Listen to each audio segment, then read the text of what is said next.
Quais são os sinais que a pessoa tem que prestar atenção, doutor? Em relação à quê? A ansiedade ou à Primeiro a depressão? ansiedade, depois você entra na depressão. Bom, a ansiedade, o primeiro sinal que você tem é que cada vez que você chega em alguma situação ou vai encarar alguma situação em que você começa a ter dificuldade de respirar, você começa a sentir um aperto no peito, você começa a ter sudorese, ou seja, você começa a suar abundantemente e você sente o seu batimento cardíaco acelerar, você está tendo uma crise de ansiedade. Dependendo do grau que isso se manifesta, vai do leve ao grave. Eu tinha um paciente que hoje em dia não acontece mais isso com ele, mas ele chegava no meu consultório, ele parecia que tinha passado por uma ducha. Ele chegava absolutamente encharcado de suor. Ele tinha que passar uns 10 minutos respirando, e a gente tinha que fazer exercício de respiração para ele baixar o batimento cardíaco para conseguir começar a sessão. Ao longo do tempo, com o processo da análise dele, ele foi começando a controlar, foi começando a entender de onde surgia a ansiedade, começando a ressignificar uma série de coisas e conseguiu começar a controlar as crises dele. Hoje em dia, ele tem situações pouquíssimas onde ele admite que tem algum nível de... E mesmo assim que ele consegue controlar. Ele reconhece, para, respira, controla e segue adiante. Ele é tipo de entrar em pânico de fazer exame de check-up, de achar que ia dar tudo errado. Que ia achar alguma doença grave, que ia ter câncer. Então você sempre vai estar esperando, você sempre acaba esperando o pior e você acaba sempre. Daí para você entrar numa crise de pânico, porque você paralisa também.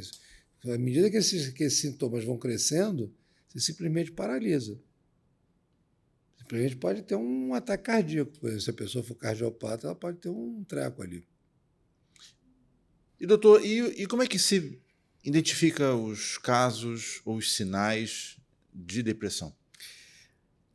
O primeiro sinal é quando você começa a se sentir extremamente cansado, você dorme e acorda ainda sentindo cansado, ou seja, seu sono começa a ter uma qualidade péssima, você não descansa, quer dizer, aquele momento que o corpo tira para desligar, onde você deveria conseguir repousar corpo e o cérebro, você não consegue, porque o seu cérebro continua ali, continua trabalhando e você acorda exausto.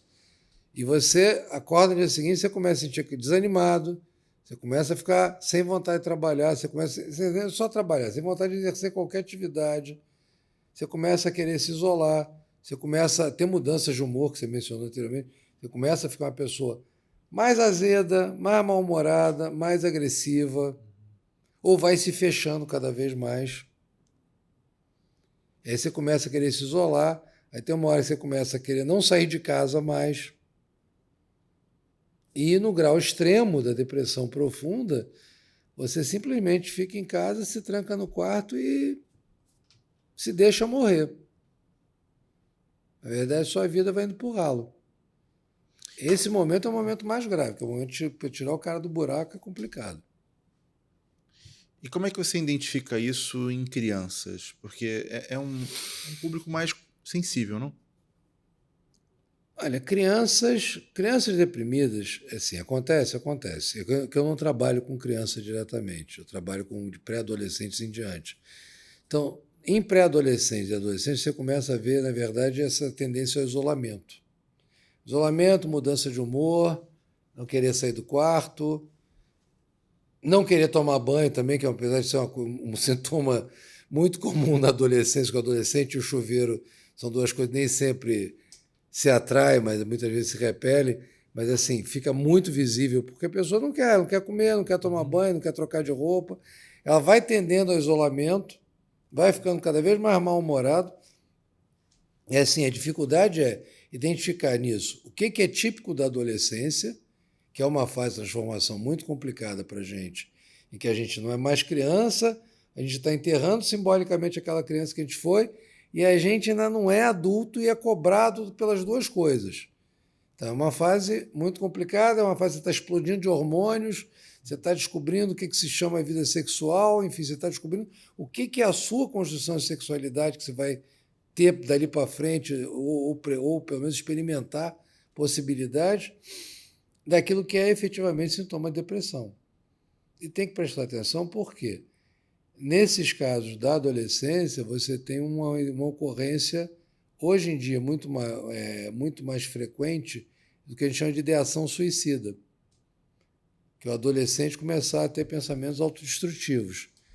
O cutting não é necessariamente, quer dizer, aquela coisa do adolescente se cortar, não é um sinal de que o adolescente quer se matar, muito pelo contrário, que é uma chamada de atenção em que ele está tentando, de alguma maneira, restabelecer algum nível de percepção dele próprio através da dor que o autocorte causa. Mas quando ele começa a se fechar demais, começa a ficar muito ostra, digamos assim, é para prestar atenção, porque ele pode estar entrando num processo depressivo muito pesado, e dali para ele ter uma atitude impulsiva, porque o que acontece? A passagem para o suicídio, na verdade, é um nível de angústia que o ser humano experimenta tão alto em que ele enxerga aquilo ali como uma saída lógica para terminar aquela angústia que ele está vivendo. Então, se ele já está muito deprimido, ele reúne o que ele tem de resto de energia e resolve partir para aquilo, porque ele não está mais dando conta de viver daquela maneira. E uma coisa que os pais precisam prestar atenção é tentar manter o canal de comunicação aberto. Apesar do adolescente não querer nem sempre ficar conversando com os pais, se abrir com os pais, mas tem que haver uma forma de tentar manter esse diálogo aberto para você conseguir saber o que está acontecendo.